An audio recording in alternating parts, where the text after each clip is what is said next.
In my last video, I said that the OCGFC isn't a secret society pulling strings in private rooms, but is the OCGFC a group of powerful people with a shared agenda? And the short answer, no, it's not. But that doesn't mean that it's any less dangerous. While it's not a unified secret cabal moving in lockstep, the OCGFC is a class of actors and a system which is essentially a constellation of institutions like BlackRock, like Vanguard, Goldman Sachs, the IMF, World Bank, and other major real estate firms. And they all respond to the same incentives and reinforcing the same rules of the global economy. And they don't need to be in a secret room together. The system itself produces the outcome. Each of these actors has their own self-interest. And sometimes their interests align, and oftentimes they do not.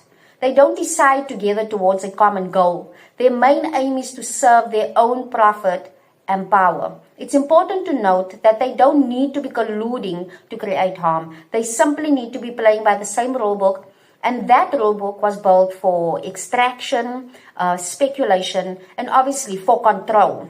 Over the last 40 years, there's been a shift from industrial capitalism to finance capitalism, where real wealth is no longer created by producing goods or services. And it is created by speculating on assets like property, stocks, and debt.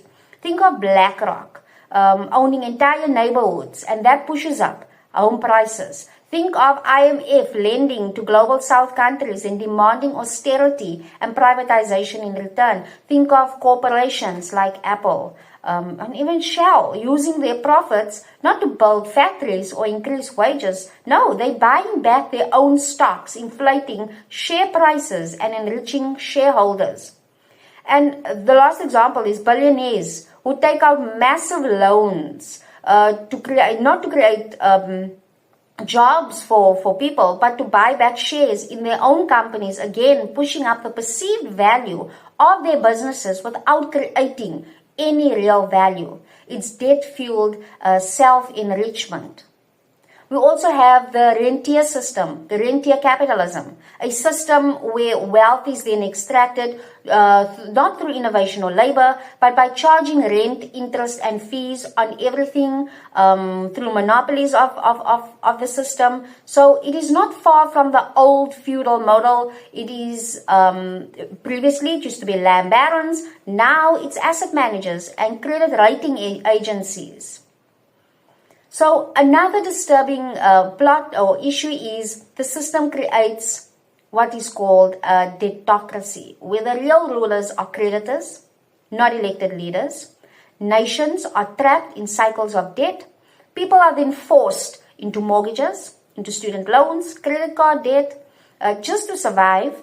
But who are the ones that profit? That is the OCGFC. So no, it's not a conspiracy in the traditional sense, but it is a system which is rigged, it's extractive, and global.